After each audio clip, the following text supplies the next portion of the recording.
అపేక్ష అనేకమైన దుఃఖాలు. ఏంటి ఆ దుఃఖాలు? లేఖనాల్లో కూడా ఉంది కదా, మనం ఇక్కడ చదువుకుంటూ ఉంటే 1 తిమోతి పత్రిక 6వ అధ్యాయం, కొందరు దాన్ని ఆశించి విశ్వాసము నుండి తొలగిపోయి నానా బాధలు.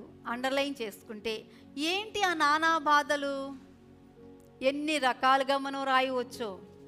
అనారోగ్యాలు, ఇబ్బందులు, తల్లిదండ్రితో సమాధానం ఉండదు, తోబుట్టులతో సమాధానం ఉండదు, దైవసేవకులతో సమాధానం ఉండదు, విశ్వాసులతో సమాధానం ఉండదు. మన కడుపున పుట్టిన బిడ్డలకు కూడా మనం ఎనిమిస్గా చూస్తూ ఉంటాం, కోర్టులో కేసులు వేసుకుంటాం. అసలు మనశ్శాంతి లేదు, రోగాల పుట్ట, హాస్పిటల్లో ఇంటికి తిరుగుతూ ఉంటాం. వేసుకునే మెడిసినే తప్ప తీసుకునే ఆహారం లేదు. ఎన్ని రకాల రోగాలు, ఎన్ని రకాల బాధలు ఎక్కడి నుంచి వచ్చాయండి? గమనించండి. సో డబ్బు ఎన్నటికీ కూడా చెడ్డది కాదు. ఇది లేనిదే పని జరగదు.